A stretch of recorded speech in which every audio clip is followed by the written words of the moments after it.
Audiolibros en 15 minutos. Suscríbete al canal y explora un nuevo libro cada día. La cooperación entre grupos a menudo se ve socavada por el interés propio, o el propio sentido de moralidad del grupo.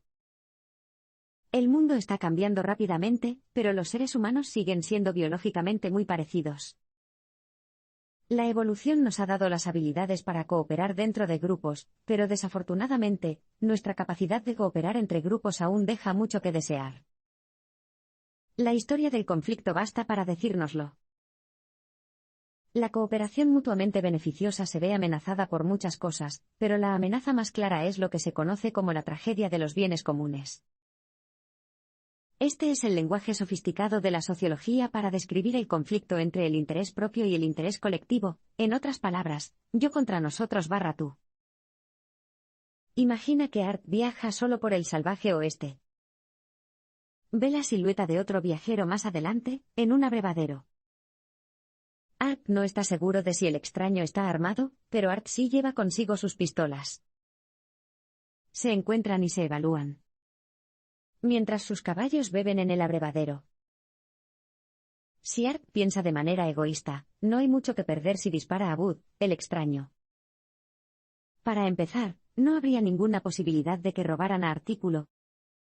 Pero digamos que Art opta por no fotografiar a Bud, por ahora. Más tarde, cuando Art se queda dormido, Bud pone veneno en su whisky. Verás, Bud también tiene miedo de que lo roben. Cuando Art se despierta, cambia de opinión y mata a Bud de un tiro.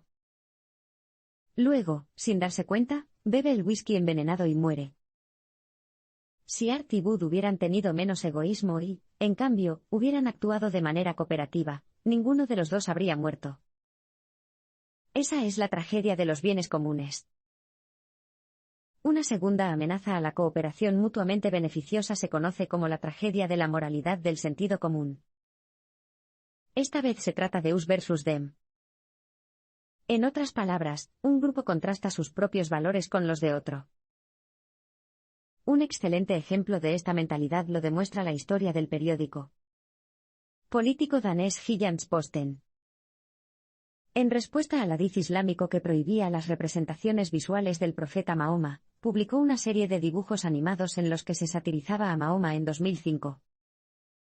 El clima general también era importante, había un debate continuo sobre los periodistas que se autocensuraban sus puntos de vista sobre el Islam. Los medios de comunicación de todo el mundo siguieron la controversia. En poco tiempo, surgieron protestas violentas en todo el mundo musulmán. Murieron más de 100 personas y se incendiaron las embajadas danesas en Siria, Líbano e Irán. Los dos grupos, periodistas daneses y musulmanes, luchaban cada uno por lo que consideraban una moralidad de sentido común. Los periodistas odiaban sentirse censurados, mientras que los musulmanes no querían que se les faltara el respeto a su religión. Pero el resultado final fue el conflicto. Así es como la moralidad de sentido común puede llevar a la tragedia. El dilema del prisionero nos da una idea del funcionamiento de los principios morales. A menudo se cita un famoso experimento mental cuando surgen cuestiones de moralidad. Se llama el dilema del prisionero. Para explicarlo tendremos que volver a hablar con nuestros amigos Art y Bud. Esta vez, Art y Bud se han unido y han empezado a robar bancos juntos. Finalmente, el alguacil los arresta, pero no tiene pruebas suficientes para culpar del crimen a la pareja. Para obtener condenas sólidas, el alguacil necesita sacarles una confesión. Así que los atracadores se dividen y se plantea un acertijo moral: si Art confiesa pero Bud no, Art recibe una sentencia de 1 año y Bud 10, y viceversa. Sin embargo, si ambos confiesan, cada uno recibirá una sentencia de 8 años. ¿Y si se quedan callados? Bueno, son 2 años cada uno. Esto plantea la pregunta: ¿qué principios morales dictan la toma de decisiones de Art y Bud? Antes que nada, sus elecciones probablemente se vean afectadas por su relación mutua. Si Art y Bud fueran hermanos, estarían mucho menos inclinados a confesar y, por lo tanto, a traicionar a su hermano. Del mismo modo, si pensaban que podrían tener una asociación exitosa en el futuro como ladrones de bancos, quedarse callados sin duda les haría bien a ambos. Sin embargo, si la pareja de extraños no se preocupara el uno por el otro, sería mucho más probable que confesaran. Después de todo, de esa forma cada uno recibiría una sentencia de 1 u 8 años en lugar de una de 2 o 10 años. No importa lo que haga el otro, el resultado final para cualquiera de los dos es mejor si decide confesar. Eso significa que lo más probable es que reciban 8 años cada uno. Hay otro factor que puede afectar el proceso de toma de decisiones, las posibles repercusiones futuras. Por ejemplo, Art podría amenazar a Bud con asesinarlo si se atreve a confesar. Sin embargo, la intimidación no siempre es la mejor estrategia. En este caso, Art tendría que esperar 10 años antes de poder hacerse con Bud. Además, el asesinato es un negocio arriesgado. Ahora imagine que los dos forman parte de un cártel, la Liga de Ladrones de Bancos con los labios apretados. Cada miembro jura cumplir con un estricto código de silencio.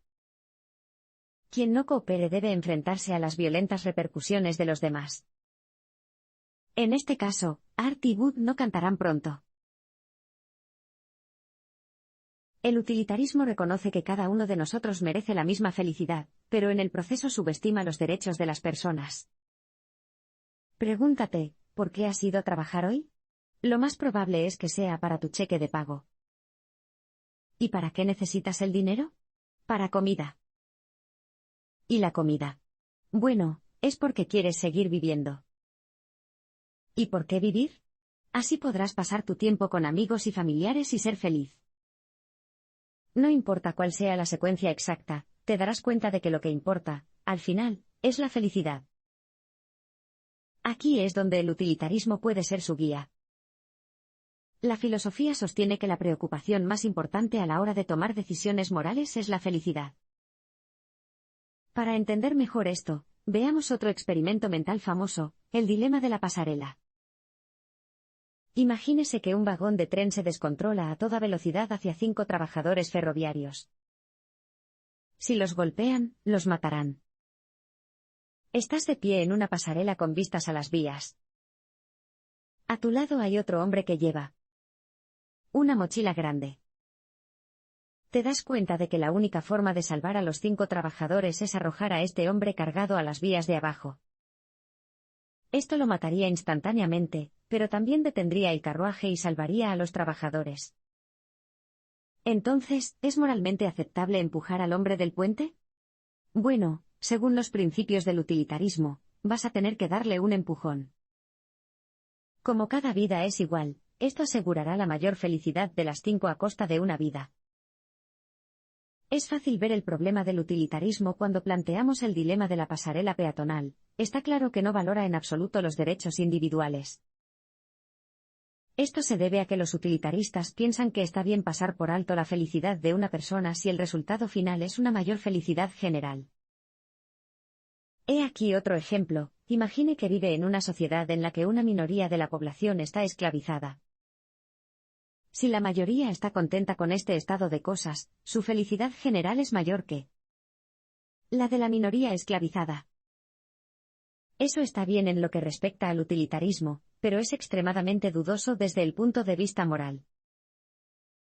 La esclavitud genera riqueza para algunos, pero una angustia increíble para otros. Cuando analizamos los aspectos positivos y negativos, está claro que los negativos morales no deben ignorarse. No puedes simplemente comparar una cosa con la otra. Si utilizamos el utilitarismo para tomar decisiones morales, no debemos olvidar los derechos inalienables de las personas en el proceso.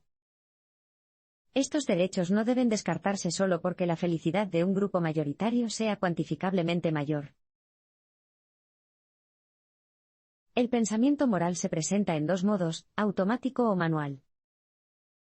La cámara moderna es una maravilla de la tecnología.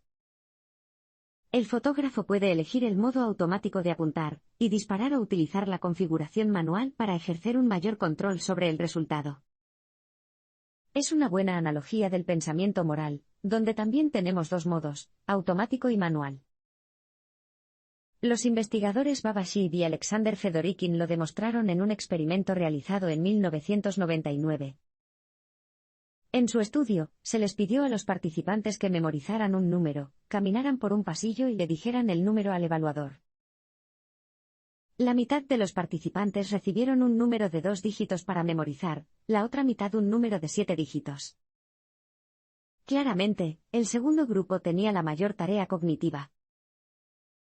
En el pasillo, se les indicó a los sujetos que tomaran una de las 2 opciones de refrigerio, ya sea una fruta saludable, o una porción de rico pastel de chocolate. Resultó que las personas con una carga cognitiva más alta tenían un 50% más de probabilidades de optar por el pastel de chocolate. Esto ocurrió porque estaban en modo automático. En otras palabras, se guiaban por la intuición y la emoción. Nuestro modo automático solo se preocupa por lo que podamos obtener en el momento. En este caso, era difícil resistirse a los ricos encantos de la tarta. El modo automático se construye a partir de nuestras respuestas acumuladas moldeadas por los genes, las experiencias culturales y el ensayo y el error. Sin embargo, el modo manual funciona de manera diferente. En él, el razonamiento y el pensamiento juegan un papel clave. El modo manual controlado reflexiona sobre los beneficios a corto y largo plazo. Por eso, en el experimento de Shib y Fedorikin, se les recordó a los participantes con cargas cognitivas más bajas que la fruta era mejor para ellos. La lección general aquí es clara: el pensamiento automático conduce a más errores, pero permite tomar decisiones más fácilmente, sin sobrecargar la mente consciente. Del mismo modo, como vimos con los participantes que tenían que recordar 7 dígitos, el modo automático es una opción alternativa cuando el modo manual está ocupado. A quién ayudemos depende de lo personal que se sienta nuestra conexión con ellos. Imagina que estás paseando por un parque, vestido con ropa muy cara de $500. Ves a un niño ahogándose en un estanque. Teóricamente, sería bastante fácil salvar la vida del niño sumergiéndote en ti mismo, pero destruirías tu ropa en el proceso. Por supuesto, ese no es un verdadero dilema, siempre elegirías al niño antes que a tu ropa. La verdadera pregunta es, ¿por qué es moralmente aceptable gastar tanto en un traje en primer lugar? Solo piense que ese dinero podría haber sido utilizado por una organización benéfica para todo tipo de cosas, salvando a muchos más niños. Existe prácticamente la misma dinámica para la empatía. Resulta que la fuerza de la empatía está determinada por 2 factores, la distancia física y la conexión personal. El autor y su colega Jay Musen realizaron un experimento para investigar esta relación más a fondo. Se indicó a los participantes que previeran 2 escenarios. En la primera, se les pidió a los sujetos que imaginaran estar de vacaciones en un país y experimentar un tifón catastrófico. En la segunda, los sujetos visualizaron la presencia de un amigo que les dio una transmisión audiovisual en vivo de las secuelas. De los que se proyectaron a sí mismos como si estuvieran físicamente presentes en el lugar de los hechos, el 68% dijo que estaba moralmente obligado a ayudar, en comparación con solo el 34% del grupo de transmisión en vivo. El mismo fenómeno se puede observar en escenarios del mundo real. Por ejemplo, en 1987, una niña de 18 meses se cayó a un pozo en Texas. Estuvo atrapada allí casi 60 horas. En apoyo del esfuerzo de rescate, su familia recibió más de $700.000 de personas desconocidas.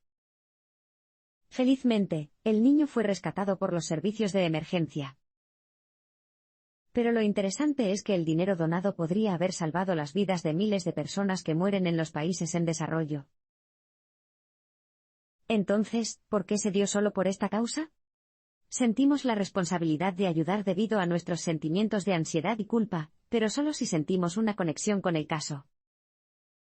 La chica que estaba junto al pozo era algo personal, incluso para desconocidos lejanos. Cuando nuestros vínculos con el suceso son más débiles, nos sentimos menos obligados a actuar porque sentimos más distancia, incluso si el desastre es de mayor escala. Las creencias y los valores tienden a justificarse con derechos y deberes, pero un enfoque pragmático es más esclarecedor.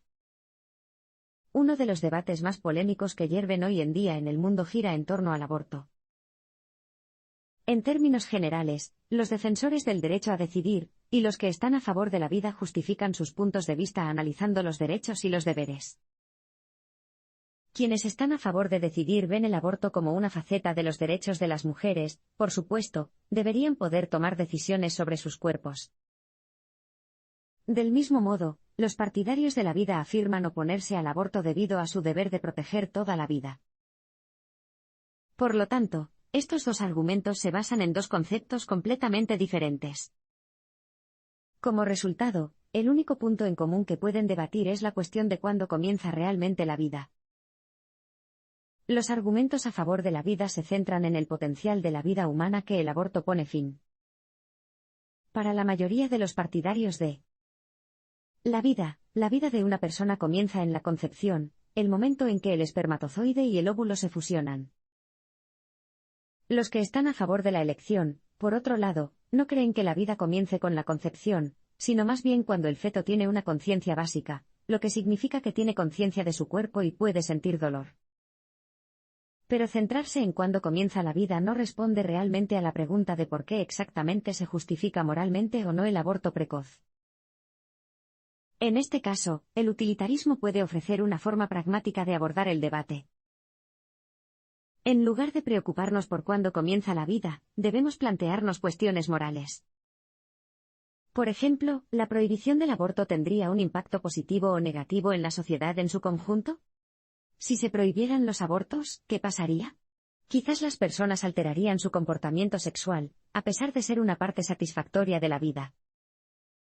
Además, algunas mujeres pueden solicitar abortos ilegales o ir al extranjero para realizarlos, lo que podría ser peligroso. Y, por último, algunas mujeres pueden dar a luz a bebés a los que no están en condiciones de cuidar adecuadamente, ni emocional ni económicamente. Mientras tanto, sin abortos, nacerían más bebés. También podrían experimentar la felicidad, aumentando así técnicamente la felicidad general en el mundo. Pero entonces, con la misma medida, ¿no deberíamos prohibir los anticonceptivos y también la abstinencia, que también impiden que nazcan bebés? De hecho, ¿el imperativo moral de los adultos sería dar a luz a tantos bebés felices como fuera posible? Parece una exigencia demasiado dura. También se podría argumentar que la posibilidad de abortar conduce a un aumento de las relaciones sexuales nocivas, por ejemplo, entre adolescentes que aún no están preparadas para ello. Pero no está claro si prohibir los abortos realmente reduciría la cantidad de relaciones sexuales dañinas, porque presumiblemente las adolescentes que son más maduras y conscientes de sus elecciones también son las que tienen más probabilidades de ser sexualmente activas. Con base en este razonamiento, parece que quienes están a favor de decidir tendrían una base mucho más sólida para su perspectiva, ya que la posibilidad de un aborto legal maximiza la felicidad de la sociedad en general. Los principales debates como estos giran continuamente en torno a nosotros, ya sea sobre el aborto, las leyes, los impuestos, la atención médica, la pena capital, la igualdad en el matrimonio, el control de armas o las políticas de inmigración. Una mejor comprensión de la psicología moral puede ayudarnos a progresar incluso en estos desafiantes debates.